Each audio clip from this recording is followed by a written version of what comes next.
Welcome, everybody. Could we all stand for the pledge, please? I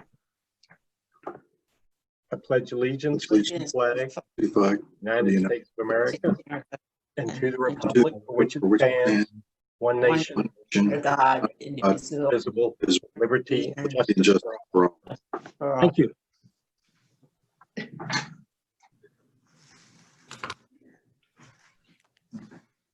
So can we have a roll call, please? Yes, my apologies, my camera isn't working at the moment. Mrs. Fryrick, Here, Mr. Posnow, Here. Mr. Robinson, Here. Mr. Sanders, Here. Mr. Scalette, Here. Mrs. Schrader, here, Mr. Sears, Here. Mr. Sullivan, Here. Mr. Tillman, Here.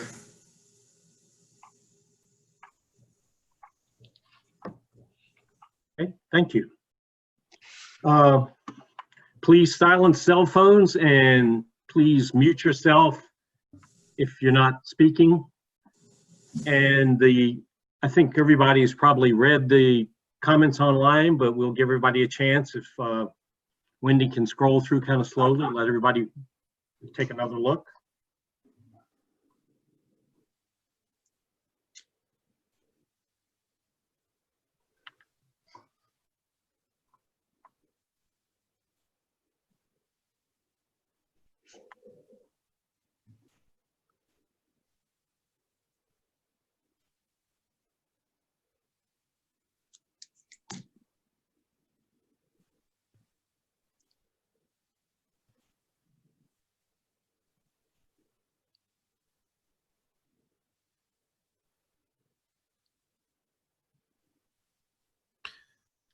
We do have some additional comments that haven't made your list yet. We're still working on. Okay. So they will be added and we can catch those at the second opportunity for Okay. comment. Thanks, Vince.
For members of the public, you can click on a link in the agenda to be able to read the comments more easily. The link is in the agenda.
Okay. Everybody have time? Yep. Okay, thank you. You have a link to the Combined Planning Committee and regular monthly meeting of July 20th. Does anybody have any changes or corrections? If not, they can be approved as submitted. The board met July 30th, 2020 at 12 p.m. in executive session in a virtual format as permitted by Section 707 of the Sunshine Act for the purpose of discussing legal matters. No official action was taken. Dr. Williams. Thank you, Mr. Posno. Tonight before you have several motions related to the pandemic. First, I'll list them briefly now, and we'll go into detail about each one. The first item is the health and safety plan, which Dr. Krauser will review for you. The second item is related to that. It's an emergency instructional time template required by PDE for pandemic purposes, and I'll talk a little bit more about that at that time. And then we have some other items that are not quite related to the pandemic in the superintendent's report. So we'll start with the health and safety plan. We posted it on Friday, I believe, and made a couple of revisions since then based on some feedback, and I'll turn it over to Dr. Krauser to talk about those items. Thank you. Good evening, everybody. As Dr. Williams shared, we have posted the update to that plan. I did share a very comprehensive review last week of the plan, and I just want to highlight a couple small areas that bring attention to some major changes of the plan. In the very beginning of the document, and as you can see, Wendy's scrolling down on those first pages in the bolded section, we have added language relative to I'll say the authority of the district to immediately act upon information that's coming in. And first and foremost is the role of the community in the plan and the expectations of all involved, that's students, staff, and community members. And to really make the in-person work, we have to have the safety protocols followed and executed on both ends. So what that statement does is allows the superintendent or designee to transition out of in-person learning if at any moment we feel that the plan is not being held up to its safety measures and or the student's safety is in jeopardy. It kind of allows a greater level of security and caution to ensure that the safety plan does just that. It ensures the safety to be put in place.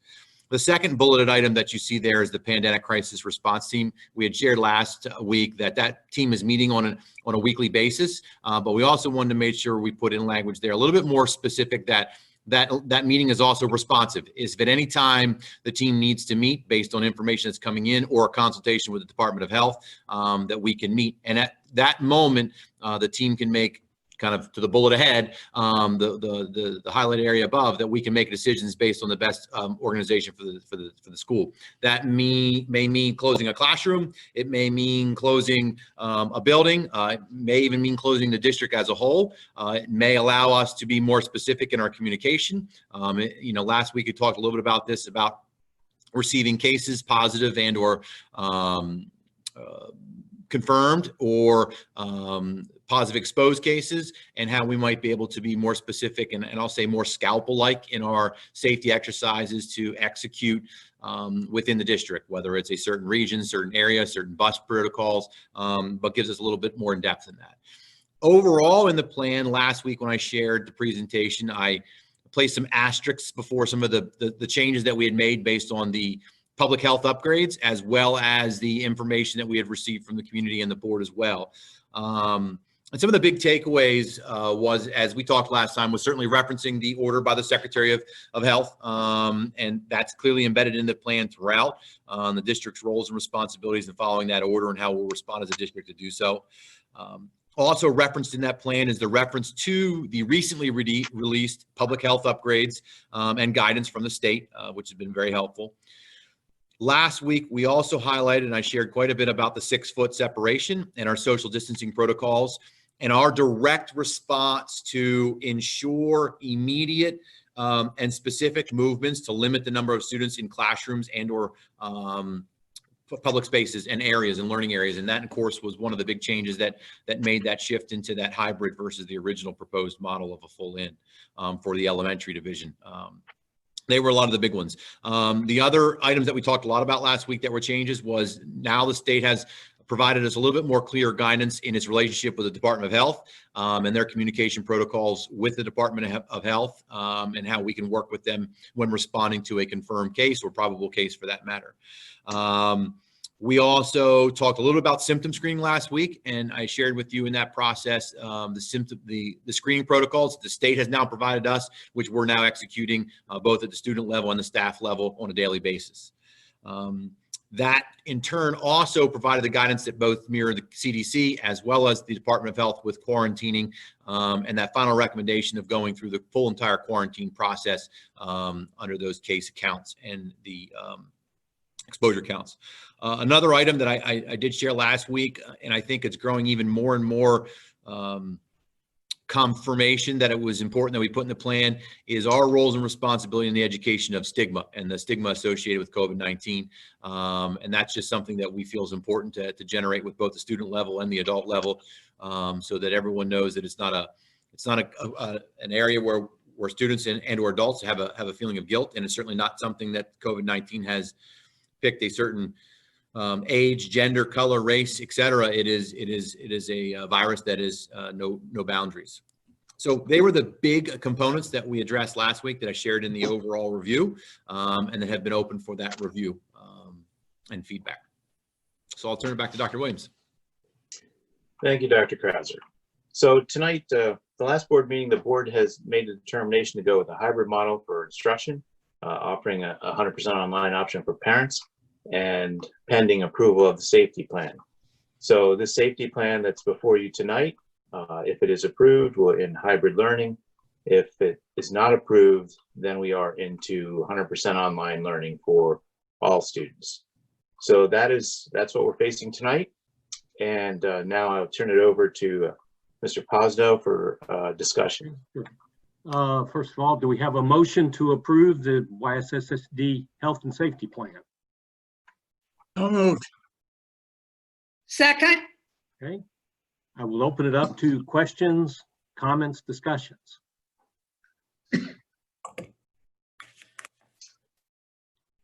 Stephen, you look like you're itching to say something. Well, if you'd like, I'd be happy to All start. right. So thank you. The first thing I'd like to say is I think the leadership team has provided an outstanding proposal, and were I in those shoes, I can only hope that I could do as well. I have a great deal of respect and regard for Dr. Williams and the leadership team. I've also read the letters carefully from the community, and I want to thank all of you for your input. I think I'll boil down all of my thoughts into a single reflection. I'm now convinced that if we reopen in person, the virus would land inside our school. I'd like to focus on that. The virus will land in our school if we reopen. If you believe that, as I do, then we're asking teachers and students to bear the uncertainty, with the worst case as the not unrealistic outcome that community spread would occur, and through a chain of events, someone would die from this decision. That sounds dramatic, but I think it's just to see the situation clearly. The community context is larger than York Suburban. We're currently in a region with schools that have chosen paths that are mostly meeting in person. These decisions may have been individually rational, I don't know, but the cumulative impact for the region is not favorable for our decision. We would now be participating in the even more likely result of community spread at the very moment when I believe there is a need to pull back. The question is not about finding a normal pre-pandemic 5-day-a-week school experience. That's not an option for the near future. So I ask, what is the educational gain of a restrictive hybrid environment over online against what I now believe is a realistic scenario of contributing to community spread and potential of mortality? Once I framed it in these terms, which took me some time to get to, it became clear how I think I should vote on this issue. Schools are not, nor were they ever intended to be, the tip of the spear when it comes to dealing with the wide range of social ills and challenges. Once we're weighing non-negligible mortality risks, then I think we should start online, at least to begin with. I appreciate the work of the district in devising the hybrid plan. I like the plan. I have a mind to support it. I think it's supportable and much improved. It's a very difficult judgment. But I have finally concluded that the proper time to support and implement it is when the evidence becomes more clear that the risk of spread, given the circumstances and the plan in hand, is a negligible concern for our district, which it currently is not. So those are my thoughts. Thank you. Other? John? Yeah. Well, for different reasons than Steve, I come to the same conclusion. And as I looked at this problem after our last meeting, there seemed to be 5 decision points that I needed to think about. And they were health of students, health of teachers, which I consider to be different, cost, educational quality, and liability to the district. And to make it short, one option wins 4 of those 5 decision points, and it is fully online. As a parent of 3 kids in the district, 1 high school, 1 Yorkshire, 1 East York, if we were offering a 5-day option, my kids would be going, because I am not in agreement with Steve that the spread is an issue.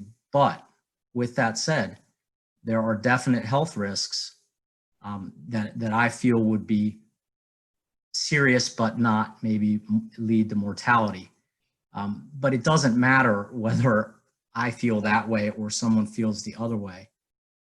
At the end of the day, to protect everyone, the online option does that, and it does it holding our liability as a district at a complete minimum, keeping our costs at their lowest point, and you know, the safety of the kids there. It does lose on the educational quality, but I'm not sure that it's much far. I'm not sure that it can't be made equal to what we would get through a hybrid. 5 days in class to me wins hands down. Online or hybrid are both distant seconds. So with those decision points in mind, I would have to support fully online. Okay. Let's see, James. John, I can- I'll jump yeah. in here. I too, like Mr. Toman, came to the same decision, which, you know, again, it makes strange bedfellows because I am supportive of the full online option. I do believe that the plan that's put in place has been put together with great thought and great care, and I do give a lot of kudos to the administrative team for trying.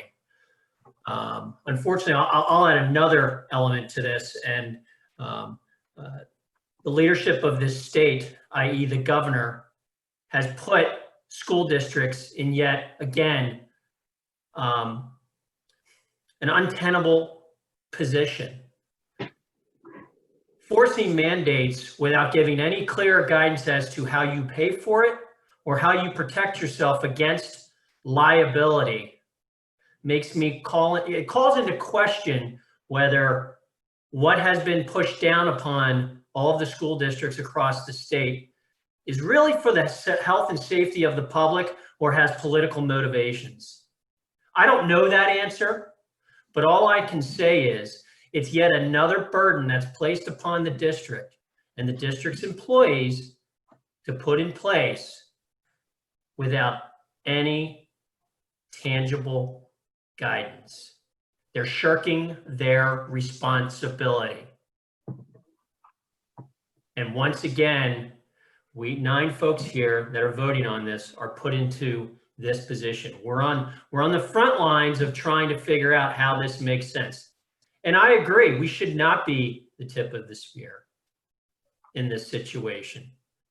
But for different reasons, if we had a 5-day option, I would be supportive of reopening. It's critical to me that there is in-person instruction, but I don't think us half-stepping into it does a service to a majority of our students. One bit. It's a financial issue to me. It's a liability issue to me. It's a consistency of education issue to me. And the only thing that is consistent to me is the online learning module as of right now. It's a shame. It's a crying shame what is being pushed down upon us with little to no help. So I am voting no tonight. Lois Ann, just Yes, because I see you on the road. I'll jump in. I'm going to support this. And here's why. I see it as a compromise between 5-day brick and mortar and online learning. My goal is to get teacher-student FaceTime for a little while, for as long as we can get it, so that relationships can be established, and especially our youngest learners don't view a computer screen as being school.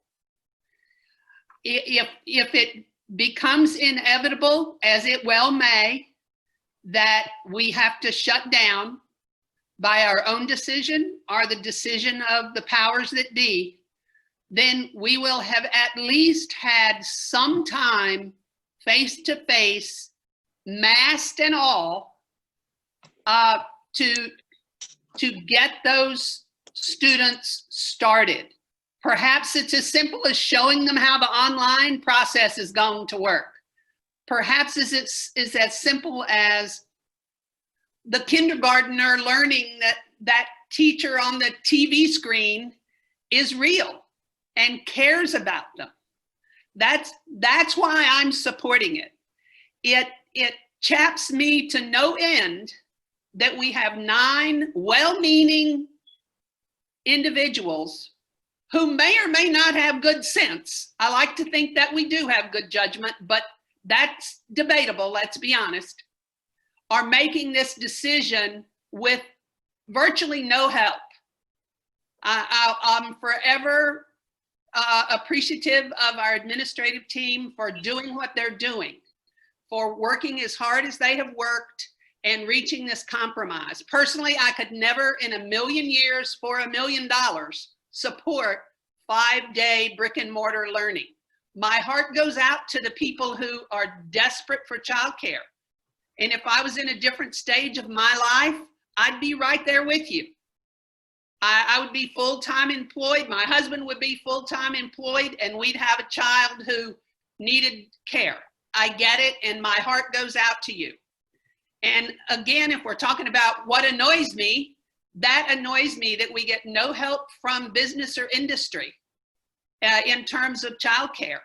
All the social ills of the world are falling on schools nowadays, and we need help. If a hospital system needs an essential nurse and a police force needs an essential police officer from one family, then somebody needs to step up and help out in terms of this childcare problem. It shouldn't always fall on the school district. In the first place, there's no way to financially support it. I wish there was some way for those who are desperate, we could provide that. But it's just not going to happen. There's no way we can do that. But to get back to the plan, I have confidence in our building principals, and I have confidence in our leadership team that they can pull it off.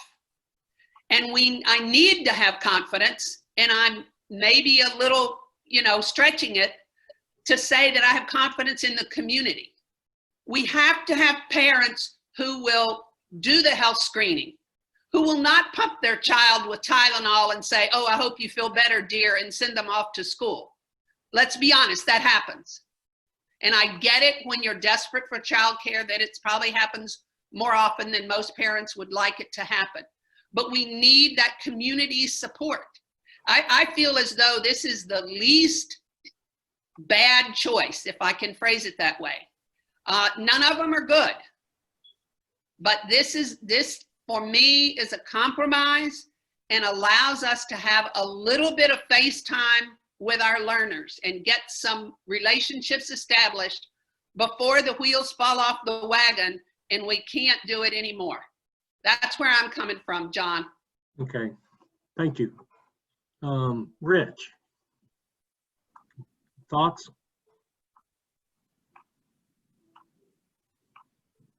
You're muted. Yeah, no. Okay. Well, I'm going to paraphrase Lincoln. You can disappoint some of the people some of the time and all of the people some of the time. And tonight we'll probably get to disappoint all the people all the time, no matter what we do. I'm leaning more toward Lois Ann's position for a variety of reasons. One, I think the hybrid plan gives us some flexibility. It's been devised by professionals in whom we have trust and confidence. And the one factor that I don't think we've talked about yet is the damage and the harm that can be done to students of all ages by this continued isolation. I think there is a degree of harm and a degree of damage. But again, I'm not a professional. I don't know how to evaluate that or how to report on it. But for all of those reasons, I'm voting in favor of the plan. Thank you. Stephen? I am inclined to support this because the questions that I have raised with the administration have been legion and have been detailed and have been animated by my concerns, not just as a board member, but as the parent of 2 high-risk students and the spouse of a high-risk community member. You know, I look at the case reports of you know, the teenager type 1 diabetic who dies from COVID with a blood sugar of 1500. And I see one of my kids when I read a case report like that.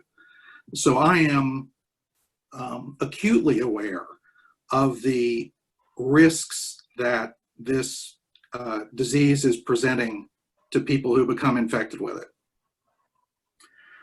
But at the same time, there are ruinous economic consequences that are visited on people with certainty, not just as a probabilistic matter, but with certainty. When a parent has to stay home, an hourly employee has to stay home, we could be making decisions as members of the school board that affect family incomes anywhere from 30 to 100% of the primary income earner's salary having to be foregone because as Lois Ann indicated, the childcare situation, nobody is stepping up. And so it has to be us. I know the administration tried to come up with an approach that would prevent what we understood to be the more significant shortcomings of the online model for our K-5 learners. We know you tried to have us go back 5 days a week, and that the revised guidance from the state made that impossible. And so this is where we are. What we have on the table is the hybrid option plus top or all online. And I think that you've tried very hard with the hybrid option to balance the need to provide quality education with a very thoroughgoing and serious-minded and hard-nosed approach, especially with the revised language, about the precautionary measures that have to be taken in every circumstance with every student who comes into one of our buildings over the next academic year. Notwithstanding what Lois Ann was saying about what we know happens every flu season with folks pumping their kids full of Tylenol and putting them on the bus so they can throw up and go home after lunch. So people have to understand that if you do that with a kid who's got COVID, or you send your kid to school pending a test result, as happened in the middle school in Indiana that we read about today, you're putting certainly our educators at significant risk, and you're putting our students at some undetermined but non-zero level of risk. But understanding all that, I think giving us the option to have some in-person connection, some synchronous and in-person presentation of the material is the least worst approach, given that we, because of the configuration of our classrooms and hallways and student counts, cannot appropriately socially distance to follow the guidelines without the AB cohorting. So I know that it's a frustrating thing, that what we try to do to minimize all the risks present can't eliminate all the risks present, and it puts us in a place that appears unsatisfactory, from a lot of different angles. But I think in a lot of ways it's still the least worst approach, and I intend to support it. Thank you. Ellen. Yeah, I knew you would get to grandma eventually. This has been a very perplexing, very difficult time for me in the last week or two, reviewing this plan from the perspective of a school board member, a member of the community, an older person who they keep telling me I'm very high risk for this COVID-19, and I don't venture out too often, only what needs to be done, and I would like to think that I don't have to do this forever and ever. That all being said, I am extremely concerned about the health and safety and concern of our students, faculty, and all the other people who work so hard at York Suburban. I appreciate what the administration has done to put this plan together. They've answered some of my questions. I could continue with another page of logistical questions, you know, how many students on a bus, how many students in a room, what is feasibly when possible or if necessary. And my big concern has always been the consistency with which this plan will be interpreted or put into play, and how will we know that the plan has worked or hasn't worked? I love to see the kids in school. I think it's all important that they be there with the teachers, because this is where the best kind of learning takes place. I know that we were skeptical of the plan that we put in place for the sports to begin 2 weeks ago, 3 weeks ago, whatever it was. I haven't heard anything, so I'm assuming things are working out rather well with all of the students. I don't know. I just heard today that the governor and Dr. Levine are going to come out with yet some more guidelines and possible changes within the next 2 days, which will muddy the waters yet again. I think I'm going to find myself supporting this program, although I think it's the best of the worst of two not really great choices. I don't like that. I wish the state had given us more guidance. I want our children to be safe and healthy. I want our faculty to be safe and healthy. I know that there are a lot of people who are going to, worry with childcare. I wish I could help you. I wish, as one of my colleagues has said, that business and industry were taking a little bit deeper look at this and trying to help you people and be more flexible so that we could be sure that our students are taken care of when they're not in school. Unfortunately, in today's world, a lot of things are left up to the schools, feed the children, clothe the children, a myriad of issues that we, for some reason, wind up sitting in the lap of the local school boards, for which we do not have, excuse me, half a minute. There we go, took care of that. Can't turn off all the phones. So I am very, very torn. And I would love to be able to say that all the kids can go back to school and it will work, but I don't think we can.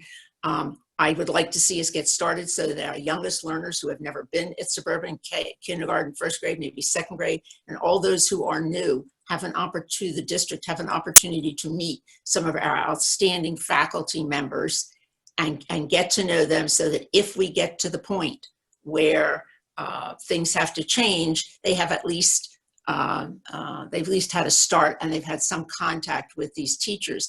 I will tell you that as long as we have this plan, the hybrid plan, I continue to support the sports. If for some reason we have to shut down, of course, sports is gone too, and it'd be one less thing for me to worry about. But all being said, I will support this with a heavy heart and hope that the administration is going to continue to monitor the situation daily as to how we are doing educationally, how we are doing health-wise with screenings and helping those who may have contracted COVID-19 or come into contact with someone who has come in contact with it. And I will forever continue to hold everyone in my prayers. Thank you. Thank you. Joel.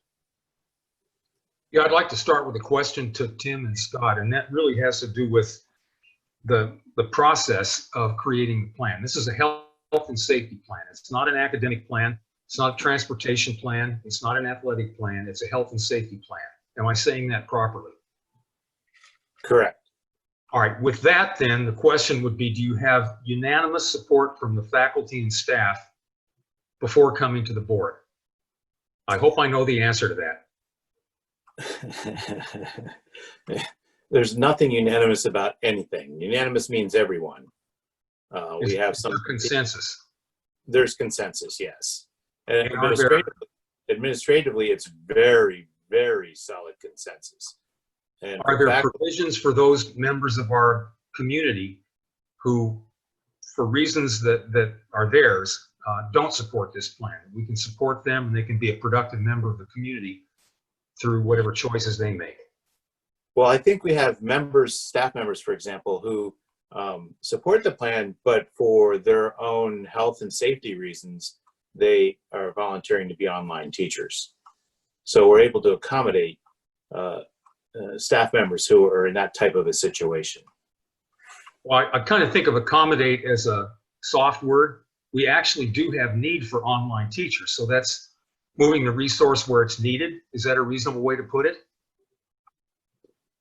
I'm not trying to make something up here, Tim, but we have a resource base that have opinions just as well as parents and board members and students relative to the, say, the 100% buy-in to this plan.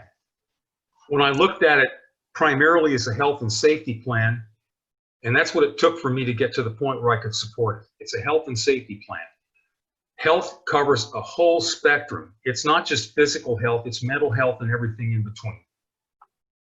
You can find the dueling experts. I know everybody in this call has probably looked at information from every expert source they can get their hands on, and probably a few non-expert sources like the email blast that we got over the weekend from the group, wherever they are, that decided that we should not return to school unless there are no new cases in a 14-day period. Now, that was taken, I guess, as serious advice. You guys all know I'm a number cruncher. I follow this stuff every day. I don't know if you're aware of this, but in the last 2 weeks, the positive case count in York County is over 300. The positive case count in Allegheny County is over 2,000 in a 14-day period. So imagine the decay in that curve to get to zero. With a criterion like that, we will literally never reopen schools. Never, unless people stop testing. So things like that just kind of, they choke me up a little to think this is a serious request on the part of thousands of people around the state. The other statement was that there's too much danger. I'm not quite sure how to evaluate that. For individuals, and I think Steve Sullivan put it extremely well, it's personal. There are situations in his household that would probably be catastrophic if COVID struck. We don't know that, but we need to take that as a given. On the other hand, when you take a look at the numbers, if you can do this with a cold statistician's heart and look at the numbers that we've experienced in the state from day one, with a total of 7,189 deaths through the 31st of July, 88 of whom live in York County, 0.1 of whom would probably be between the ages of 0 and 25. 6.3 would be between the ages of 25 and 60. So in that sense, the statistical risk is slim to none. That doesn't say anything about individuals, but the statistical risk is slim to none. I believe that we can handle risk at that level. It's not a zero risk environment, but I believe it's manageable. And from the standpoint of a health and safety plan, dealing with that kind of case history, I believe that the health and safety plan can do the job. From an academic standpoint, I go along with the I guess you'd say the best of the worst. To me, ideally, because of the risk profile, we should open school and offer a 100% online option. That's what we should do, but we won't. There's way too much emotion coursing in our veins to make that happen.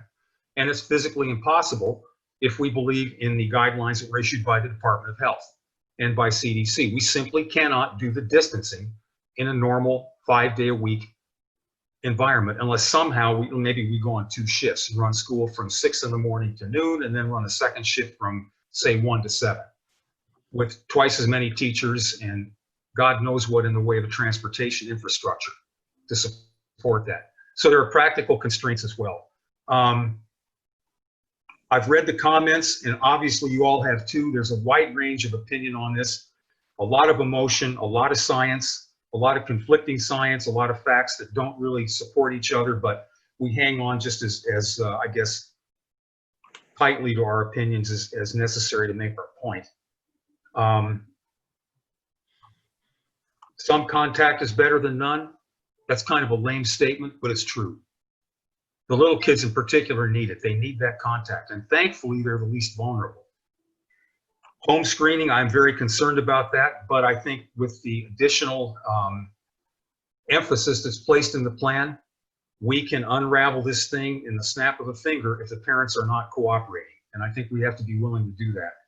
That needs to be publicized so that people understand that this is a community effort, and if only a small number of folks in the community choose not to do their part, that will have ramifications on everybody, for everybody.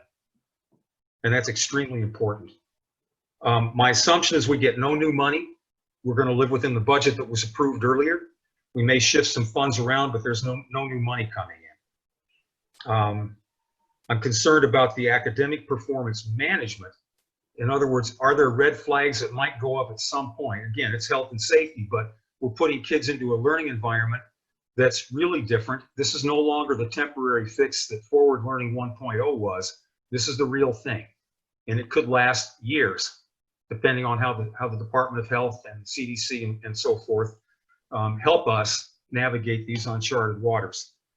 So I'm concerned about academic performance management. What are the red flags that are, and even the green flags, the red flags that would say we need a mid-course correction to do something? Are there green flags that might say, hey, we can actually bring more kids into a face-to-face environment? I don't know. That's not part of this plan. But I think I've said what I need to say, and I'm not reluctantly supporting it. I guess I'm supporting it because I believe administration's done a job that they were intended to do relative to health and safety, and I'll support the plan for that reason. Okay, thank you. Well, I guess I'm left, huh? I agree with everybody that's spoken that these are difficult times for a variety of reasons.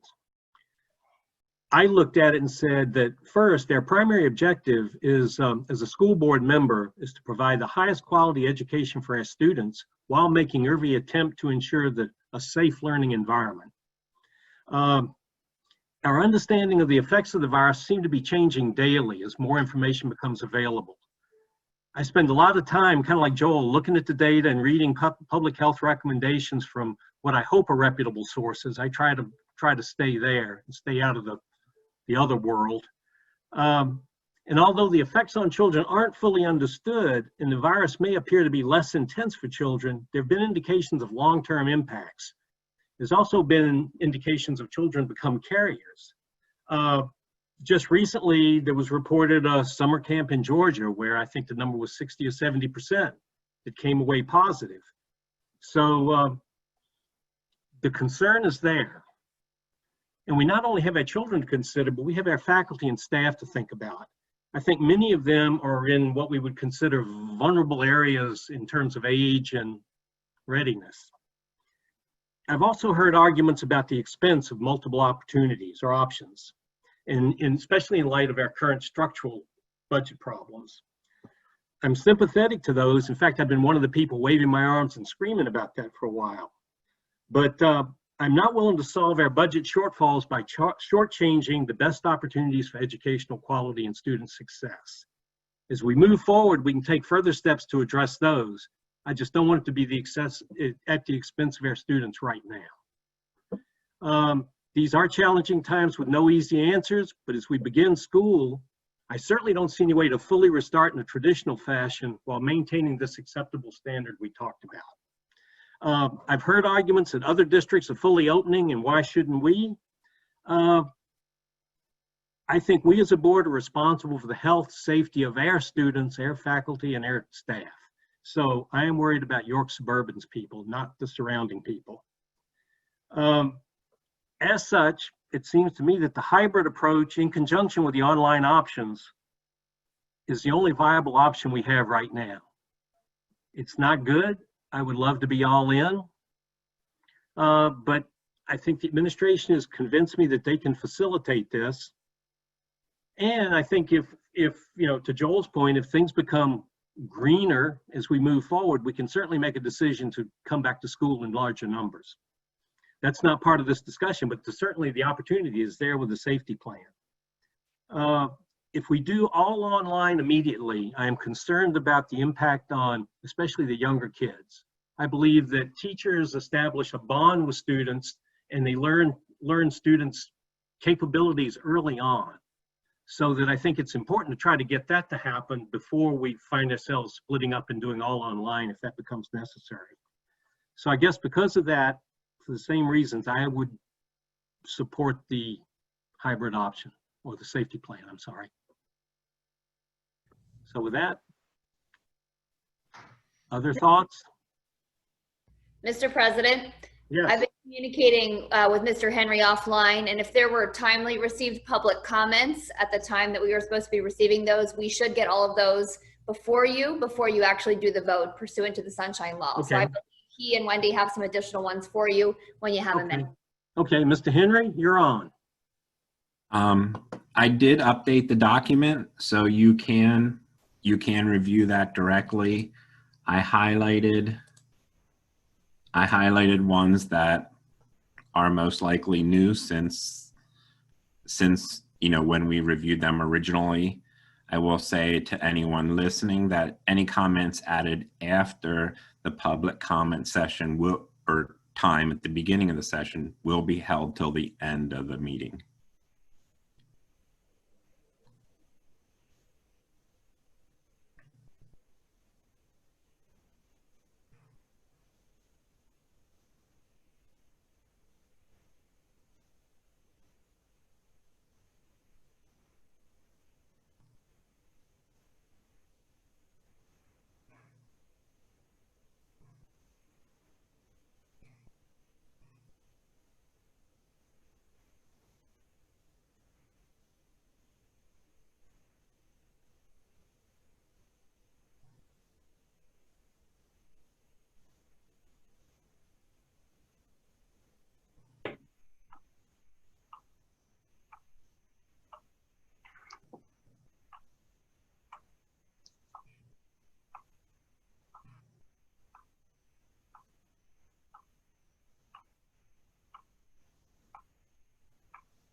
So Dr. Williams, as people are reading, I noticed there's some specific questions in there. If you guys could take some time and respond to those in either in one of your communication emails or something, or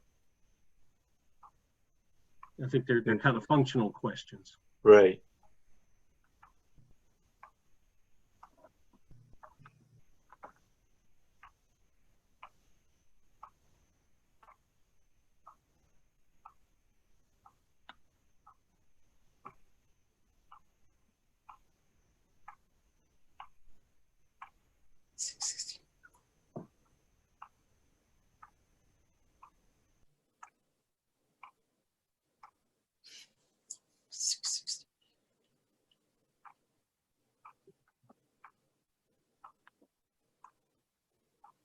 Has everyone had enough time?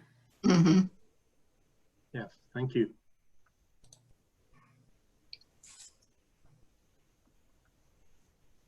So with that, could we have a roll call vote, Ms. Tichuli? Yes. Mrs. Fryrick, Yes. Mr. Sullivan, Yes. Mr. Robinson, Yes. Mr. Scalette, No. Mrs. Schrader, Yes. Mr. Sanders, No. Mr. Sears, Yes. Mr. Posnell, Yes. Mr. Toman. No. Vote passes 6-3. Thank you. Thank you very much. The next item is a motion to declare the COVID-19 as an emergency within the meaning of section 520.1 of the Pennsylvania School Code, and therefore authorize the superintendent to implement changes pertinent to the issuance of emergency declarations under section 520.1 and approve the associated emergency instructional time template. And this is, when the school code was written in 1949, I presume it was written with the pandemic of 1918 in mind, gives schools the ability to declare an emergency to navigate the 180-day, 900 or 990-hour requirements from the state.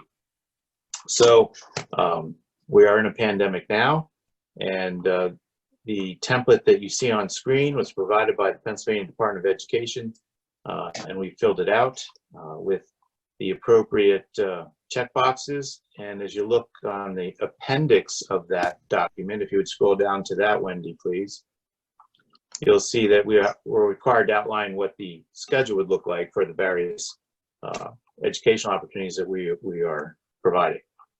So this is a document that we will then pass, we'll send off to PDE so that we can manage the 180-day / 900 / 990 hour requirements. Attorney Say, is there anything that you wish to add on this topic? No, that's the simplest and most concise explanation I've heard. This gives you the flexibility you need to operationalize hybrid instruction and to address anything that might happen with respect to the pandemic, including going back to full-time in-person instruction or going wholly remote. Thank you. Okay. So Are you do I looking have for a a motion? motion? Yes, so moved. Do I have a second? Second, that's Alan. Okay, thank you. Questions or comments for the administration or generally? And I think this can be a unanimous roll call vote. This will be considered a unanimous roll call vote unless I hear votes to the contrary. Hearing none, motion passes. Thank you. Item C is a second read of attendance policy. You may recall last meeting we talked about how the state has changed the compulsory education requirements, extending the age time frame. And the bulk of the changes in this policy are related to that. There are some other detailed changes based on PSBA's recommendation, but the vast majority of these changes are related to the change in legislation for the mandatory school age requirements.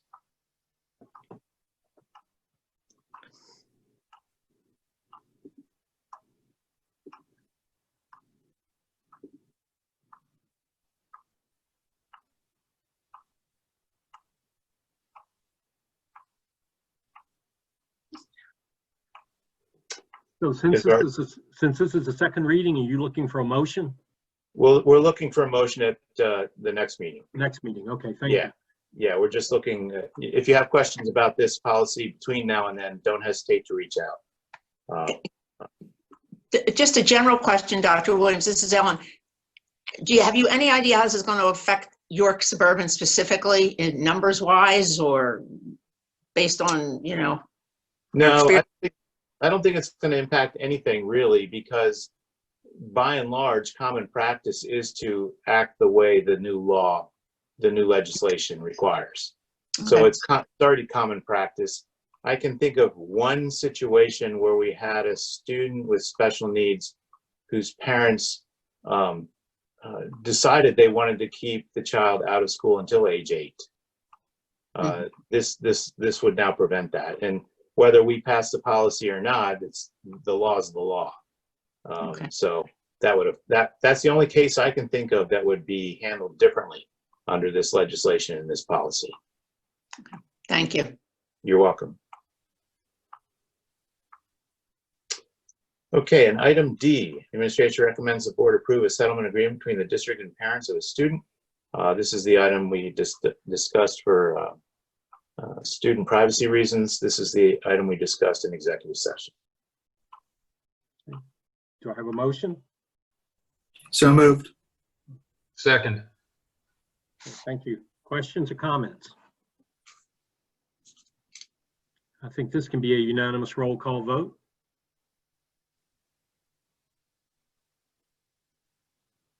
This will be considered a unanimous roll call vote unless I hear votes to the contrary.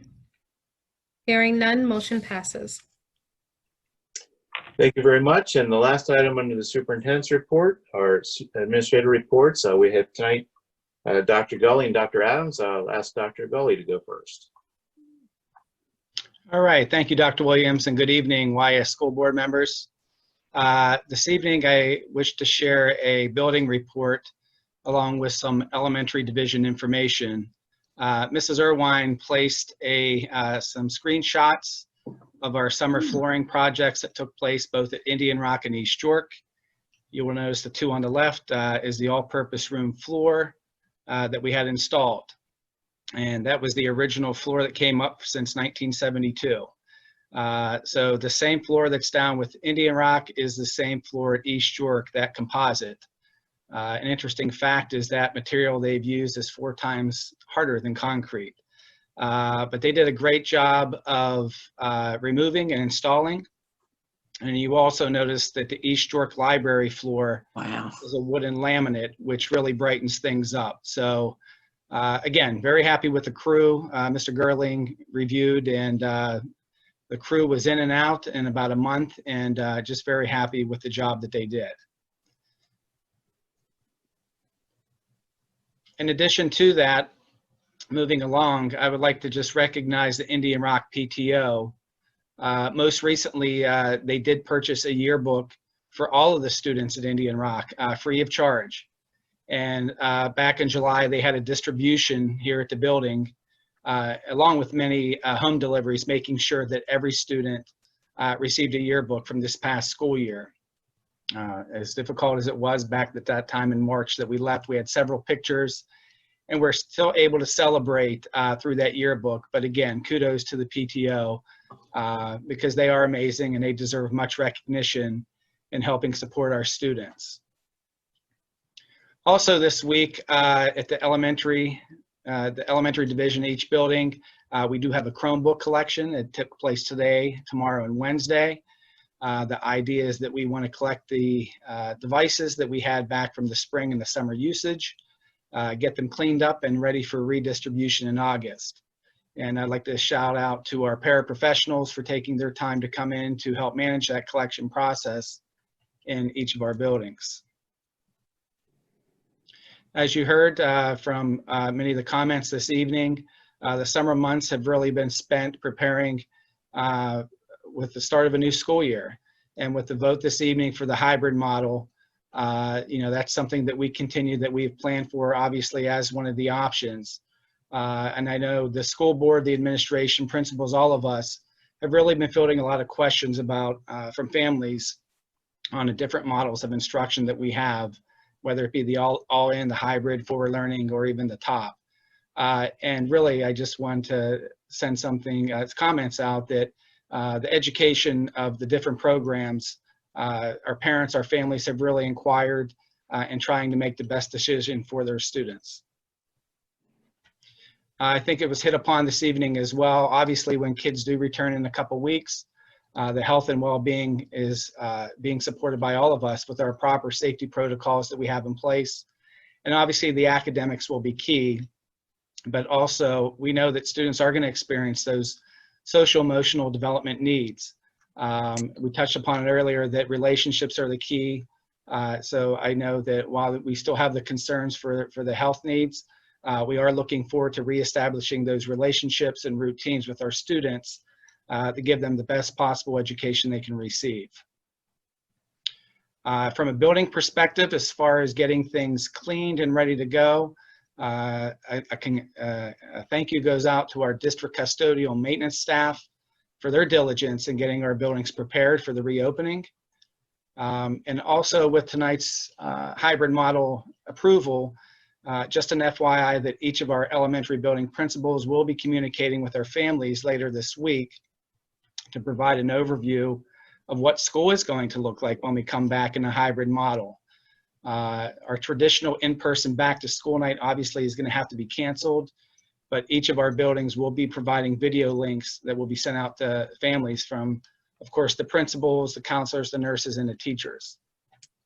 And our goal is to really focus on the health and safety precautions that we are putting into place for each building. So while we can talk about it, we're hopeful they can see it as well too. And we want to try to provide some glimpses of what the building will look like what it will look like in person. Obviously, we are going to provide a description of the hybrid learning model and also what those asynchronous days will look like on the Wednesday. We're going to try to give an overview for that. And the big if we transition back to our remote learning, We also want to provide parents with an understanding of what Forward Learning 2.0 is going to look like. As far as student placement letters, I know this is something that parents are waiting for now that we are in August, but our goal at the elementary level is to have this placement letters mailed out to elementary families later at the end of next week. And then when we start that week of the 17th, families will be receiving an email or video from their teacher to welcome them for the start of school. So a lot going on. Teachers have been in and out of the building up to this point with preparation, getting rooms, and of course planning as well. So at this point, that concludes my report for the summer planning and just some updates of what's been happening at Indian Rock and also our other elementary buildings. Any thoughts, comments, or questions? Pretty snazzy looking gym lunchroom you have there, Dr. Gully. We took that orange paint and we took our YS orange and tried to brighten it up a little bit in our all-purpose room. And also the East York Library does not look like your traditional library that always had carpeting. Cool. Yes. Thank you.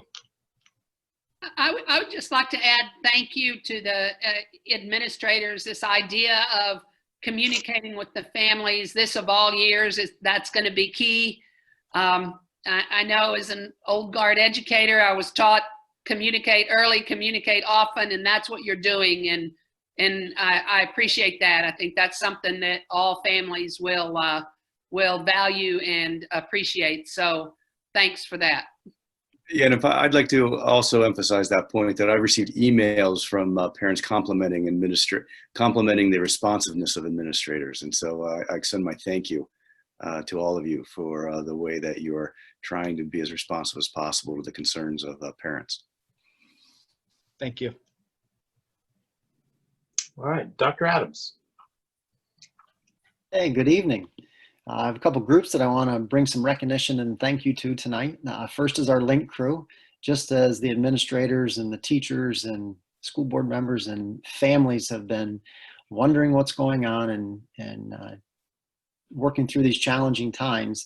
Our LINC crew, who we're going to need more than ever right now, has been preparing for 2 different models of how we're going to start school. Now we know, and I want to talk a little bit about that, but I want to thank the LINC crew coordinators and thank you for the school board support of having this program, Mrs. Hallman and Mrs. Kendrick, Ms. Fiorentino and Mr. Wagner, because they've done an outstanding job, but it goes beyond them. It goes to the number of students that we have that sign up to be part of this program to help transition our freshmen and our new students into the high school during, in any year, it's a tough time transitioning from the middle school to high school or to a new school, let alone in a time like we've had that we're currently in.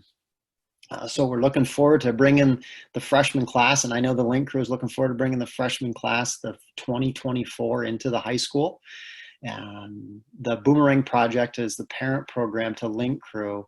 They've put together an alternative leadership training program. So the coordinators are going to bring in many of our current high school students to train them on August 6th and 7th to the high school to get ready for the orientation of the freshmen. And we also know that we're going to have families that are going to choose the top program, the Trojan Online Pathway. So just because those students are not going to enter York Suburban High School on August 19th, they're still York Suburban High School students. So the LINC crew is still prepared to do an orientation training for those students. So more information is going to be coming out about that. But we want all York Suburban High School students and parents to know that regardless whether you're going to start in brick and mortar coming to the high school or you're choosing the top program, we're going to work with you to make you feel part of York Suburban High School. And the LINC crew coordinators did want me to share that they certainly thank everyone for the support that they've received and their ability to operate this program as best they can. So thank you for that. Another group, and this one's really exciting, and I know the school board will find this interesting. In May, our Trojan Theater, who Mrs. Mitchell is one of the directors, as well as Mrs. Kendrick, we were one of 4 schools that were featured in an article in the Educational Theater Association's The Dramatics magazine of how students in theater were persevering through the pandemic. So we were prepared for a spring show, and what happened was that obviously the pandemic hit. The August or March 12th is when the cast list went up, and then of course that was the last day that we were in session. But they still held Zoom rehearsals on Mondays and Wednesdays and game days on Thursdays, hoping that there would be an opportunity to perform some sort of show. And then obviously that didn't happen, but they continued throughout the summer, and they've put together Zoom sessions and their experiences through this pandemic time. And now they're looking to put together the show. They did come in a couple days, 2 weeks ago, to do some filming following the social and physical distance guidelines. And they're going to release a show within the near future of their experiences through this time. So it's really exciting what they're doing through the leadership of Mrs. Mitchell and Mrs. Kendrick.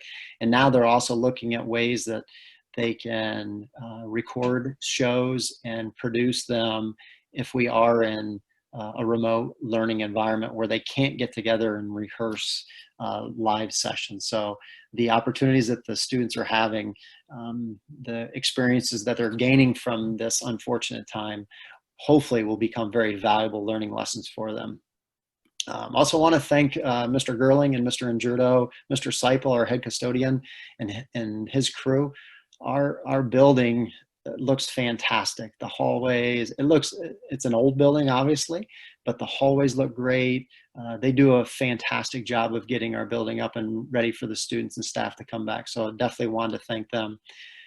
We will be getting more information now that we know exactly what's happening out to students and parents as far as what the beginning of the year is going to look like. Obviously, our freshman orientation night and our back to school night, and a lot of the things that we do to orient the students back into the building, there's going to be a change. We'll work through that with you and together, and we'll give you as much information as we can to have everyone prepared for that.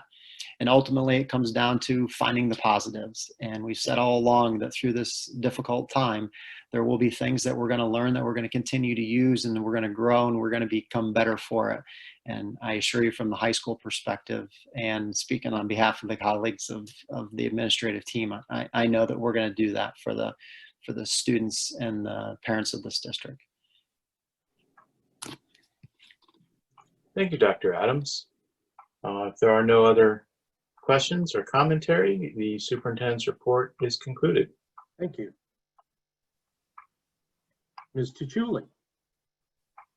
Okay, item A is a recommendation out of Property and Finance Committee that occurred on July 29th, I believe. And it's to authorize the administration to work with the finance team, which is PFM, RBC, and Stockton Leader, to move forward with the refunding of the 2016 A bonds with a minimum net savings target of $325,000. So moved. Do I have a second? Second. Thank you. Questions or comments from Ms. Tuchuli? I think this can be a unanimous roll call vote. Okay, this will be considered a unanimous full call vote unless I hear votes to the contrary. Hearing none, motion passes. The second item is a contract with ABA Support Services.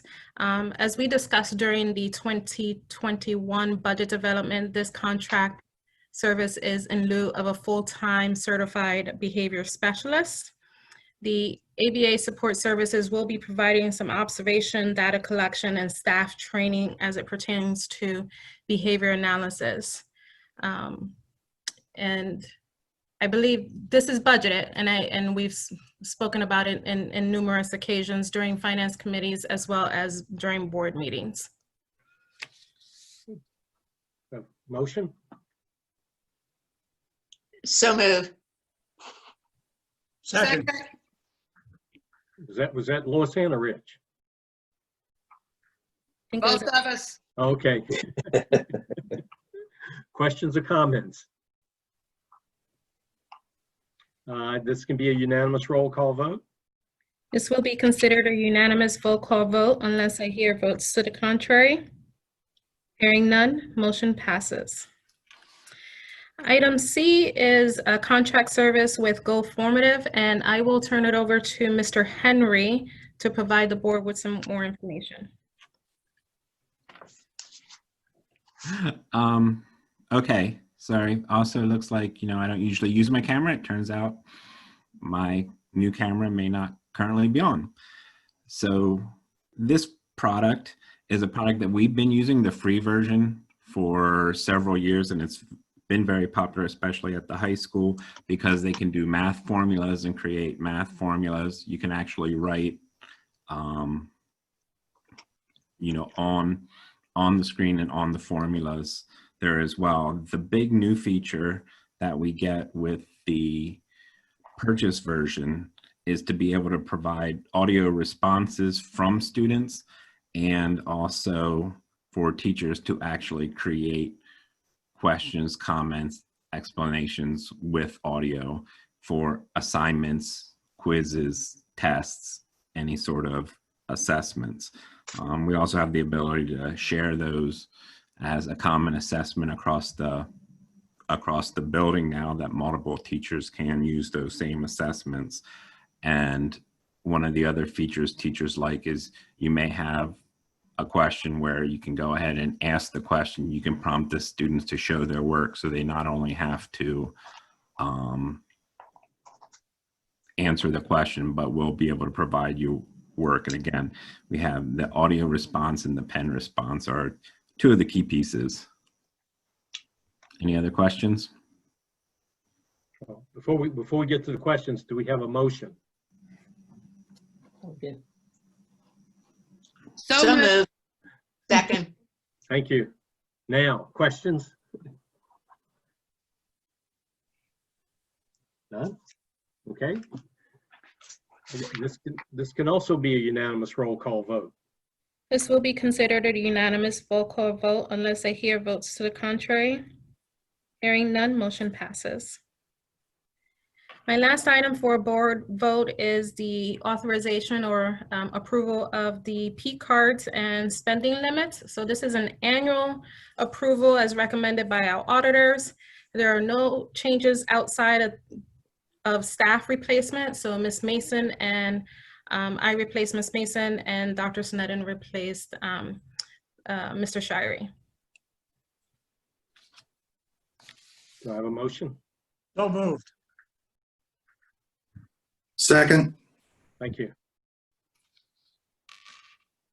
So when we use these cards, does a purchase order go with that typically? They do now.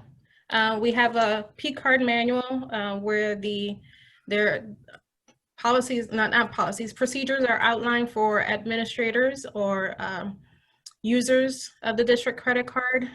We recently brought on a new process where the administrators are now responsible for reconciling their own accounts. And so they have access to the online portal where they get to code their expenses. And then Mr. Grab, the accountant, operates as the second pair of eyes. So we do have checks and balances in place for it. Okay, thank you. Mm-hmm. Other questions?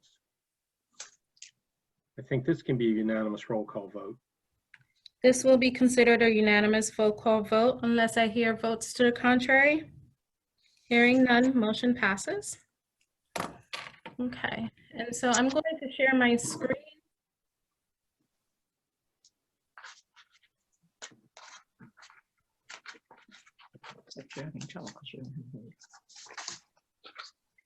And increase the font. So this information section is a follow-up to the board's request. Can you see that? No, we lost the screen, I think. Oh, there it is. Never mind. There it is. No, there it is. Okay, you see an Excel spreadsheet? Yes. Okay. So the board had asked for some incremental costs both at a board meeting and the property finance committee meeting. And so I wanted to provide that information as requested. So some time ago, I'm not sure if you were able to see, but the Association of School Business Officials International estimated what it would cost for schools to reopen. And that estimate was just an average across districts. And they estimated about almost $1.8 million. And so far from the conversation that I've had with colleagues across the state, those estimates have been spot on. And so I just want to walk through this spreadsheet with you. There have been one slight change since it was shared with you. So this top left corner here that I've boxed out is the budget that we approved. And so we approved a 1% tax increase that brought our revenues to $60,113,015. And then our expenditures were at $61,387,241, with a projected deficit of $1,274,226. We had planned to use PESA's reserve of $300,000 and carryover to cover the deficit. And prior to the June board meeting, when this budget was adopted, we were estimating about $1 million to $1.5 million in surplus for 1920. And so I want to jump over to the COVID relief section. These areas here were included in the budget. Overall, we budgeted $627,000 of state and federal COVID relief. To date, we've been awarded $529,000. We're still waiting to hear about the $98,000 from the state. Currently, the state has not released $49 million in state funds for COVID relief. We anticipate that that money will come along. We just don't know when. The next section is a breakdown of the expenses above budget and that are not included in the grant. And so first is, and the largest expense is the Trojan Online Pathways. As Dr. Krauser explained at the last meeting, this program is a York Suburban version of a full cyber program and is being provided to parents as an option. The estimated cost of this program is about $672,000, and this is just an estimate.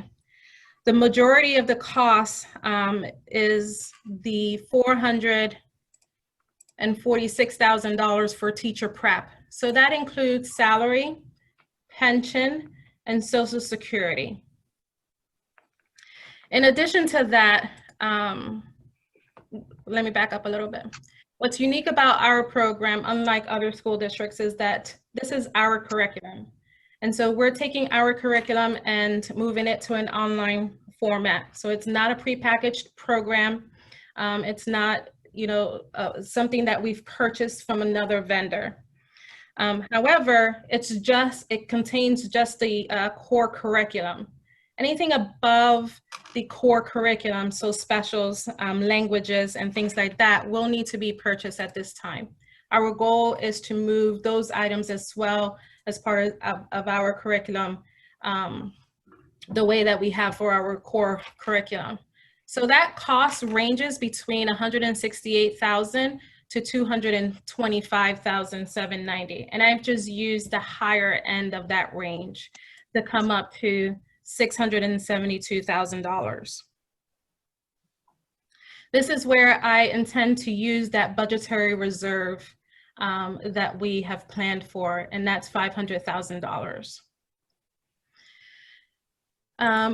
Other expenses above the budget are, we've planned for 2 additional building-based substitutes. So currently we have 2, we've added another 2 for a total of 4.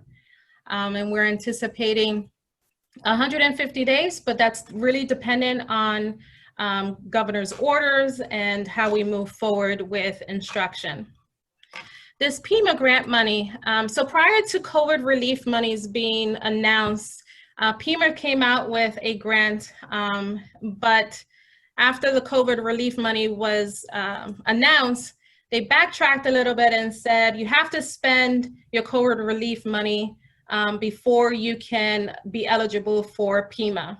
And so we did have some custodial supplies for disinfectant and sanitation that we had incurred between March 13th and June 30th. And so that's what that represents. It's not guaranteed that we're going to receive the PEMA money, but we're going to submit for it anyway and see what happens. Hopefully we'll be awarded the amount that we've expended. If not, I have it as extra cost outside of grants. And then we've made some estimates on custodial staff and supplies. We do know that there is going to be overtime, and there's a possibility that we may need an additional staff member to cover some extra cleaning. And we do believe that we're going to incur some extra expenses in equipment. We had a facilities meeting today, and one of the things that you don't really think about, but you incur the cost. We acknowledge that with our food service program and how we've designed that around hybrid, it may require us to get another dumpster because of the garbage that will be created from that. So we do anticipate that we'll have more garbage. But those are the little things that are added costs that we may not see, that we know that may come up. So I'll pause there for a second before I move to the other side of the screen. Do we have any questions on those costs? Yeah, Kathy, just a question on the cyber investment. Yes. So the cost that you're showing us, is that the startup costs, or what percentage of that is the ongoing yearly cost do you estimate? This 672 is what I assume as the yearly cost for 2021. It's my understanding that we may be in the hybrid model for some time. And so each marking period will have to be moved onto a platform, onto the online platform. And that's what the cost of the teachers, as well as the courses that we'll need to purchase above core instruction. So in this cyber program, is there a capacity that you're hoping, not you, but the district, the administration's hoping to get to, or is there, what does that look like from a student perspective? I'll let Dr. Krauser or Dr. Kettleman answer. Sure. Well, Mr. Sanders, to your first question, our hope is that, as Mr. Chuli mentioned, this is the 2020-2021 purchase price. And really, by then, we'll have moved the bulk or the meat of the curriculum materials online. At that point, then it becomes the manipulation of the planning process, and it doesn't require the massive prep to move all that material. So it's really that level of prep movement occurs in the one-time movement of this year, but it will take 4 market periods worth of data to get moved over. With regards to a return rate, again, our long-term goal is to hope to offer a viable solution to return all of our outside cyber students through that process. At this point, we don't have a robust enough program to compete with some of the cyber programs, but I can say in specifics, I have spoken with 2 parents in particular already who have returned back to York Suburban to use our cyber program instead of one of the, I believe, the 6 or 7 that are outside in the state of Pennsylvania. So am I thinking about this the right way? If I look at our operating expense, right, it's $61,400, right? Rounding it up. And we have what, 3,300 students, somewhere around there? What's that? 31. Okay, so if I just do the raw math on that, that's 18,500 per student, right? If I just divide those 2 numbers, that's roughly what our expense is to educate our students here. So if I take that 18,500 and divide it into the cost of the cyber school, that works out to 36 students to get us to the same cost. Is 36 students well below capacity of what you're targeting? Do you understand my logic there? Yeah, let's back up for just a quick second. Yep. The $672,000 is predominantly startup cost. Yeah, that's one-time cost, right? Not that, in- so that was my original question. What's the Right. ongoing of that amount that we're The going to spend? ongoing, we can pretty much count on ongoing of 2.25. 2.25. Because those are courses that we cannot, at this moment in time, provide online. Now, Right. over time, we'll work to reduce that. But the $446,000, those are man hours Correct. to transition to online, a cyber program, our own cyber program. So that makes the numbers even better. So for 2.25, right? You got your fixed costs up front, and that'll be amortized over what? I don't know how many years, but Sure. assuming the program lasts longer than a year, Yeah. you know, you have a certain amount that you're going to run out there. So, you know, you're looking maybe 15 to 20 kids to get this to where we're at cost-wise. Does that sound reasonable? Yeah, it sounds reasonable, and we anticipate more than that coming back. I mean, we already have, Dr. Krauser talked to 2 families himself, and Dr. Ellis told me he knows of 4 that have already decided to come back because we have this as a cyber option. Okay. But do you understand where I'm going from a return standpoint? Okay, if we're going to push this program, which I applaud you for doing, right? And I think is a great option. You know, if we double that number to 40, all of a sudden we're half the price of what we're educating our students at in a traditional brick and mortar. Again, working on that structural deficit, the more kids that get comfortable with it, or the more kids we can bring back online, those are things where I would be supportive of continuing to fund, assuming the results are there, right? That's on the line, but that's the way, as you guys are presenting this, that makes sense to me more so over time, and is a way creatively to chip away at that structural deficit for us. So it should just, anyway, you understand where I'm coming I think the other nice thing about this is, if you think about it, it's almost like double dipping. If we can pull these kids back from That's right. what's currently cyber charter, where we're paying money out, you know, it's additional savings. So I think it's an attractive feature. Yeah, I think it could never replace brick and mortar, but there's a segment of the population that prefers this. So I think it's a good thing. All right, thank you. You're welcome. This is one area where we actually have some good incremental cost to work with, James. I mean, as easy as it is to take the total amount and divide it by the number of students, it's what we're actually paying out now in cyber, which is more like 11 or 12, or 30 if it's a kid with an IEP. So, you know, we have some real opportunity there, but it's not 18,000. It's more like 12 for the regular ed kids and 30 for the IEP kids. Actually, I think Ms. Chichuli just got some new numbers on that. I think our new number is 15 grand. Okay. What's the IEP number? It's 31,000. How much? 31,000. 15 and 31? It's 15 and 30, jeez. Okay. I think that should be on a banner out in front of the school. Yeah. Okay, so I'll move over to the next one, because I think one of the things that Mr. Sanders wanted to see was pre-COVID budget versus post-COVID. And I don't want to call this pre-COVID because we've made adjustments to our revenues to reflect some local economic distress. So this is before reopening. So we were at $1.2 million.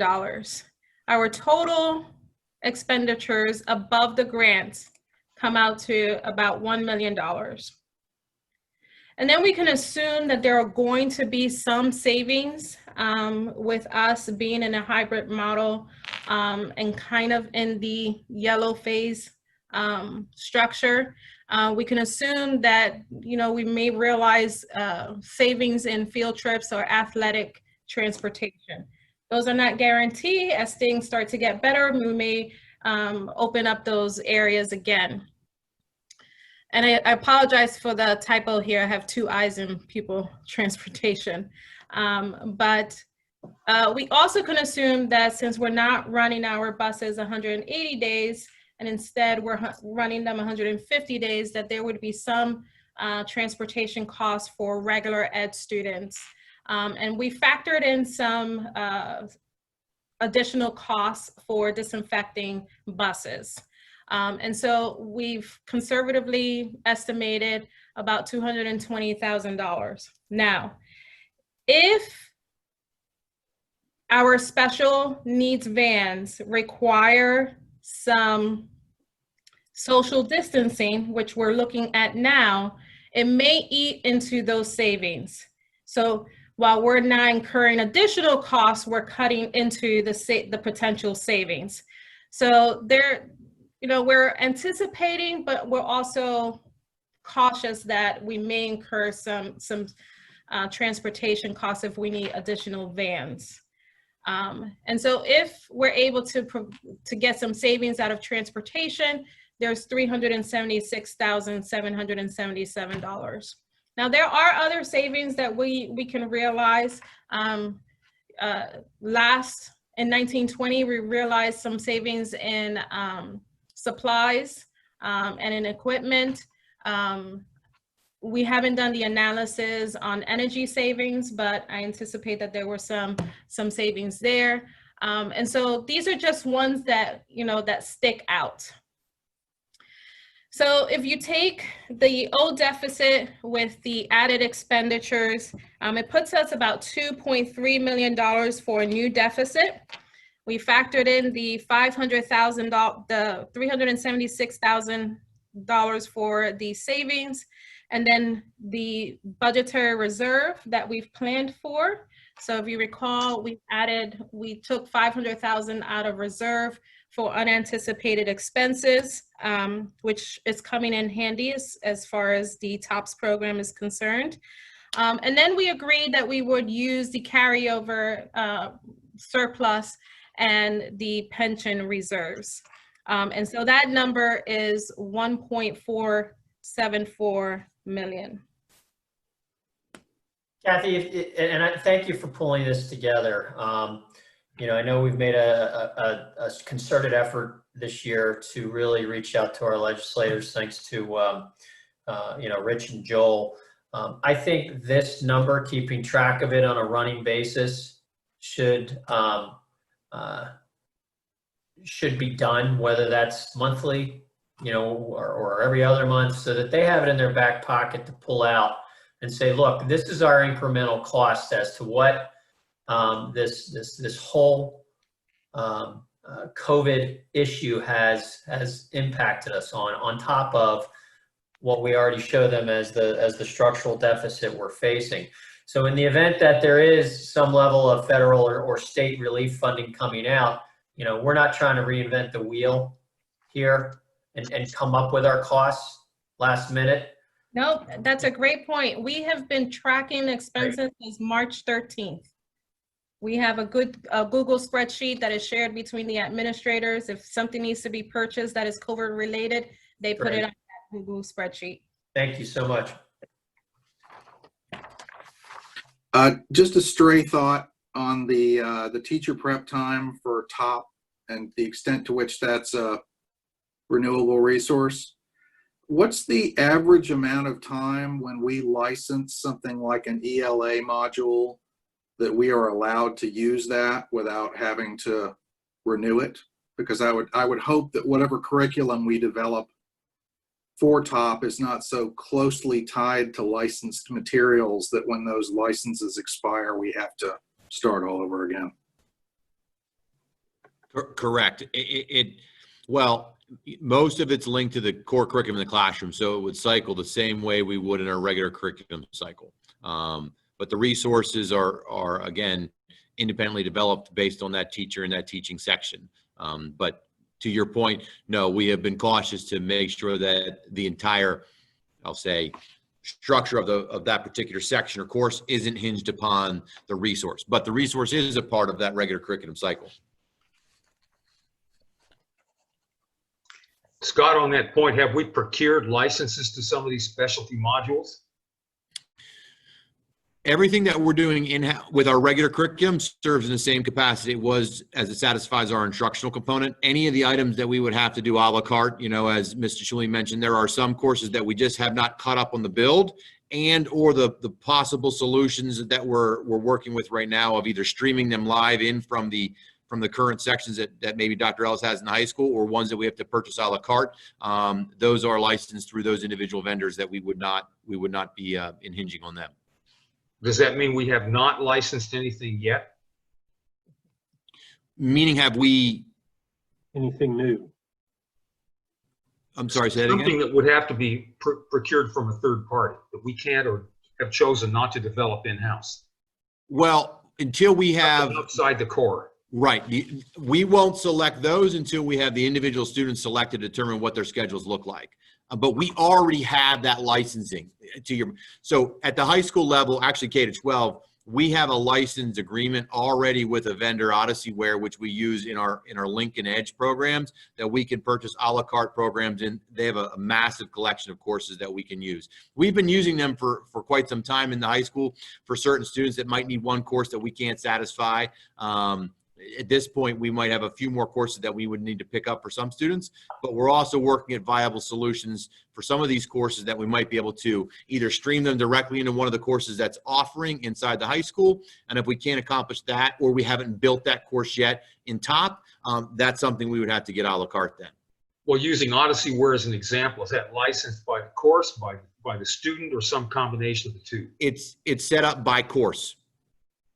So we could have 35 students studying Russian in Odyssey for the same price as one.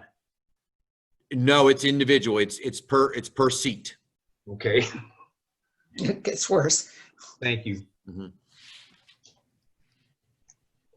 I have a question regarding the substitutes. I'm glad to see that you're going to have some regular substitutes, perhaps available every day, so that they're familiar with what the procedures and policies and goings on will be as part of our hybrid program. Is that correct? Is that what we're trying to do here? With the substitutes, we anticipate that there are going to be events where we're Sure. being proactive to positive COVID cases. Okay. Are they going to be given some basic training on what's going on in our schools and how to respond? I mean, this is a totally different environment than what a substitute teacher normally works with. Dr. Krauser, I'll Correct. Yeah, there'll be an initiation process that first of all, they have to review all the health and safety plan procedures, as well as working in conjunction with the building principals to determine they have a clear understanding of what the expectations are at that particular class, both with their in-house or in-person learning, as well as any remote learning that needs to take place. Depending on the reason why this teacher may be out, they may still be able to satisfy some of the remote options for that student, but can't satisfy the in-person learning for those students. So that's kind of why there's a balance between that. It'd be delivered by that building principal. I'm just concerned as, a former substitute, that they have the training in the background coming into this very, not good situation that we have, to say the least. I'm not worried about fire drills and things like that. I'm worried that they understand all the health and safety precautions, and whether they can actually fill in for online or in person remains to be seen. That's a judgment call, or whether you have other teachers filling in or whatever you might do. I just don't want substitutes left hanging out there. Will they be used district-wide? I'm speaking, it sounds more like high school, but could they be used at the elementary level also, or the middle school or something like that?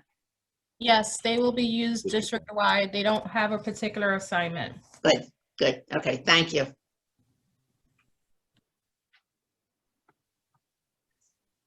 Okay, if there are no other questions, then I've concluded my business office report. Okay, thank you. Ms. Bowen.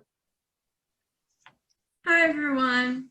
So kind of to start my report, I've gotten some questions from some of the staff I've been in contact with, as well as some personal questions as well. So first, if you could answer, how many students have chosen to do the online learning the program the top? I think that won't go out until this week now that it's been approved. Okay. And I gotta see some other questions. Okay. So with teachers getting like nervous and scared about the children coming in with the possibility that they would the teachers would contract the virus. There have been some concerns about in other districts as well with retiring and higher numbers of that. Is there anything put in place to like prevent it or like to help out with that kind of thing?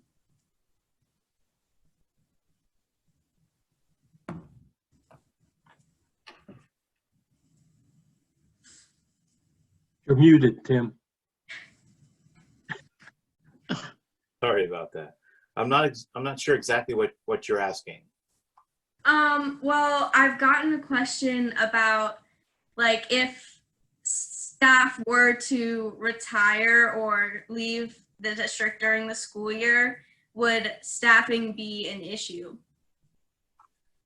I guess it would depend on the certification area of the teacher who would leave abruptly. We do have some inquiries from teachers who are considering sabbatical leaves for health restoration reasons and things like that. And we're dealing with those on an individual basis. The plan is to meet student needs. If that means hiring a replacement, then we hire a replacement. If that means if we can meet student needs without hiring a replacement, we would probably go without.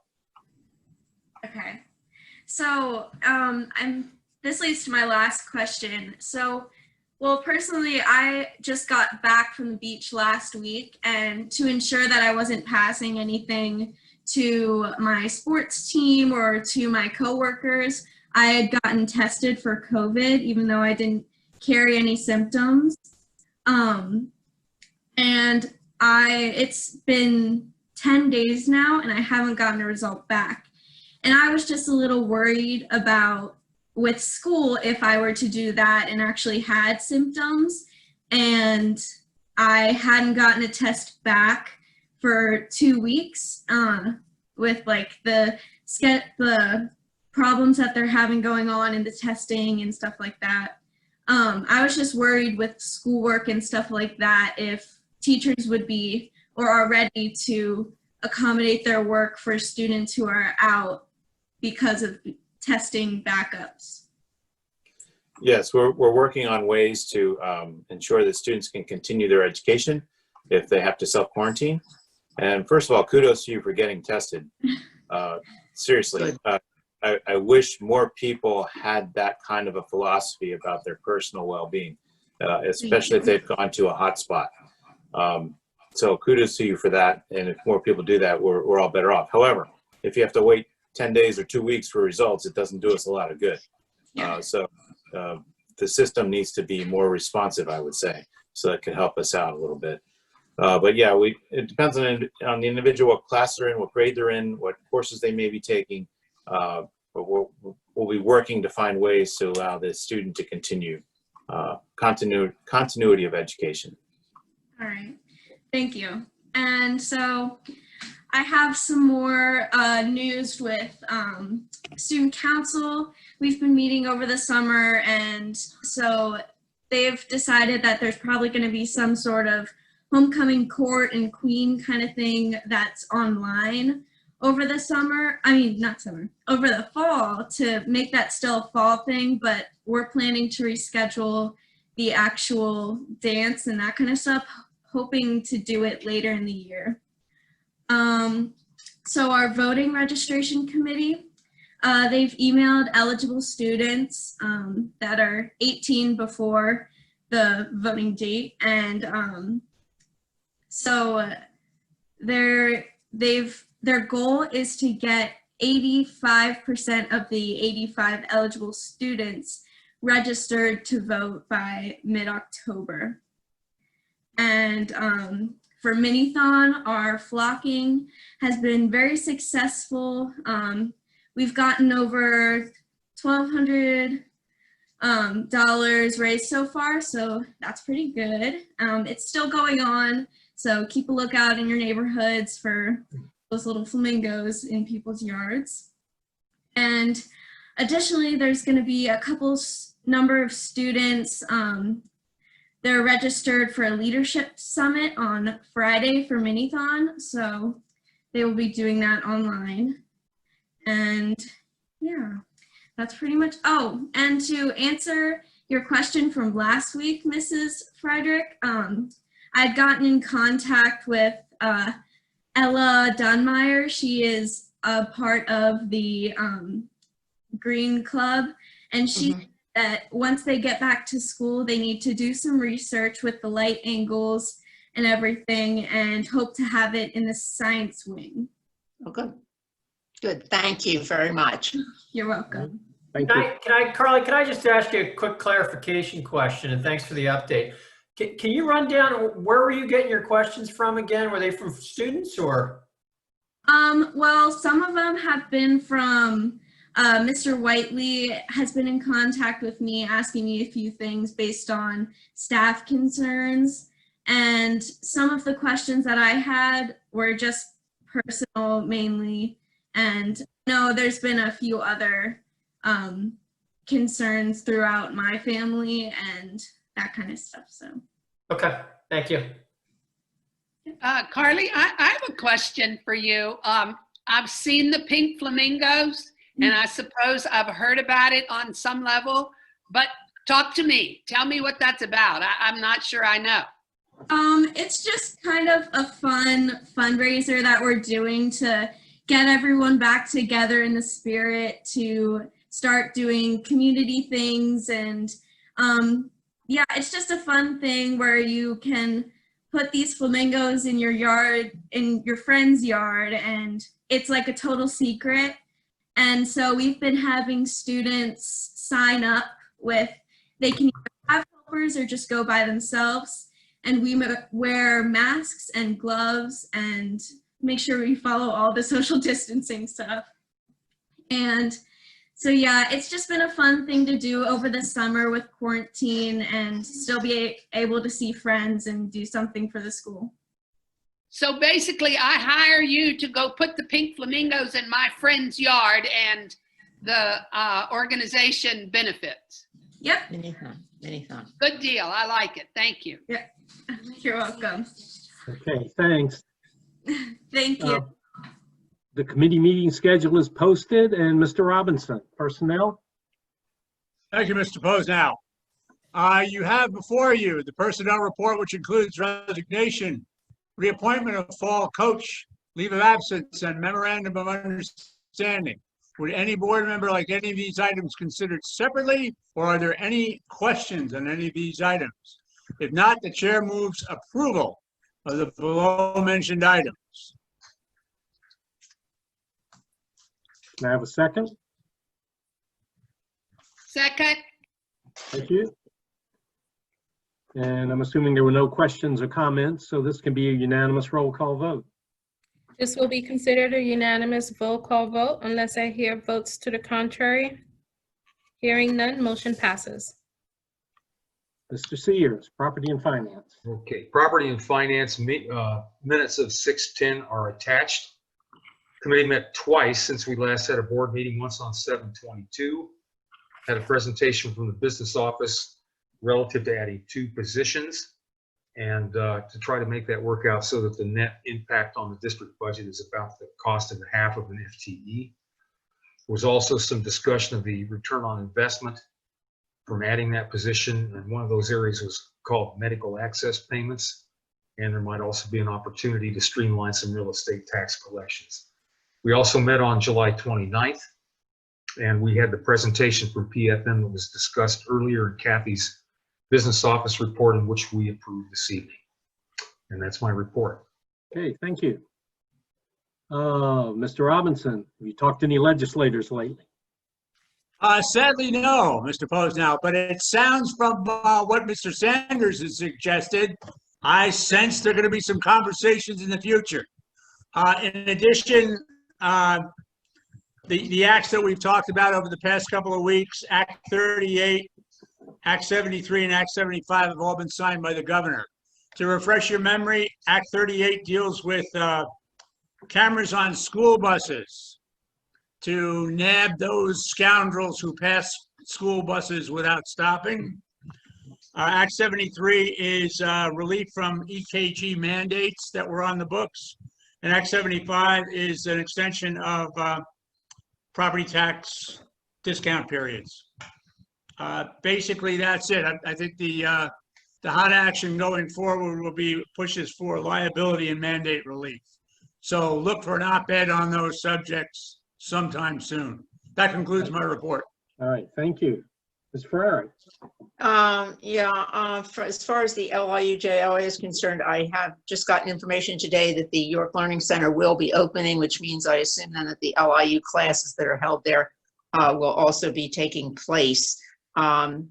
York Adams Academy is now considering whether they will be virtual or online to begin the season, or whether they will be in-house. Decision to be made shortly. Just because of COVID-19 and the different population that we serve, different from what we have at York Suburban High School. So I'll keep you posted on that. And that concludes my report. Okay, thank you. Do we have a York Adams Tax Bureau report? We do.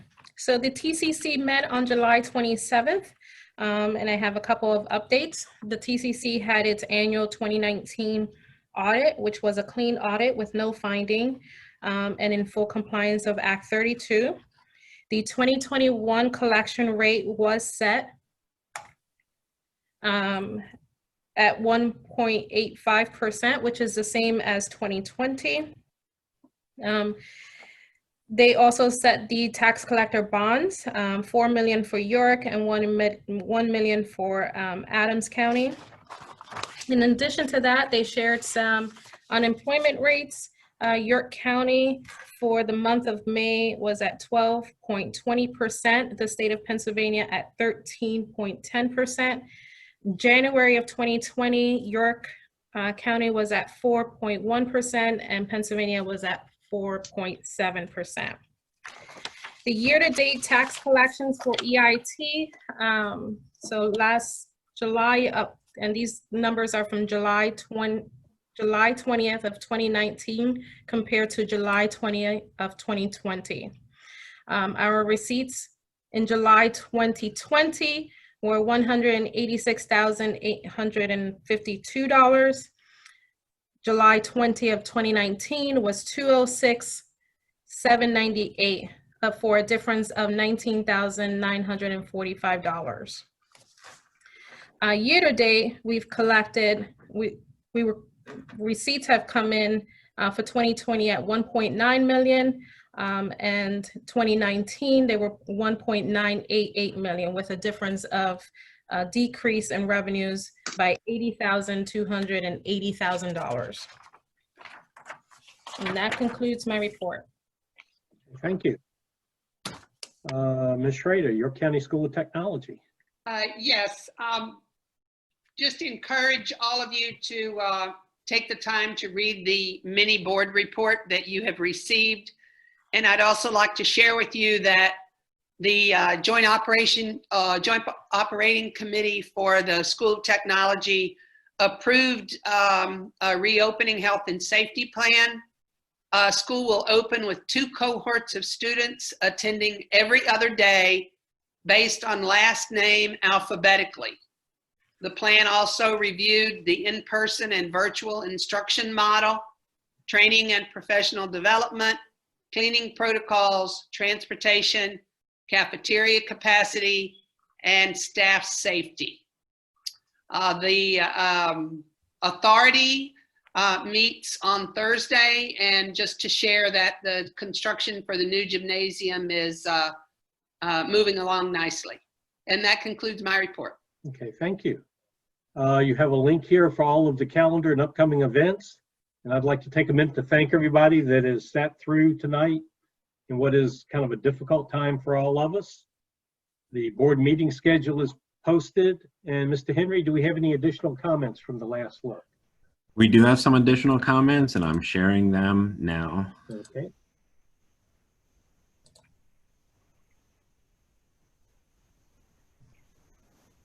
And I highlighted from 29, there would be ones since the last.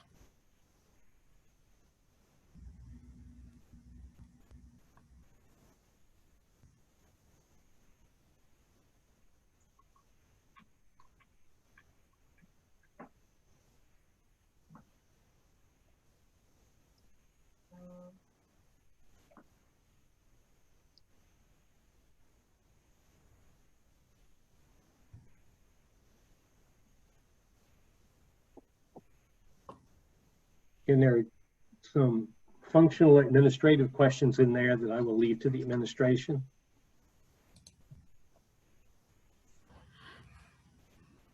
I didn't ask if anyone needed more time. Okay. All right. And with that, unless there's anything else, I think we can be adjourned. Thank you, everyone.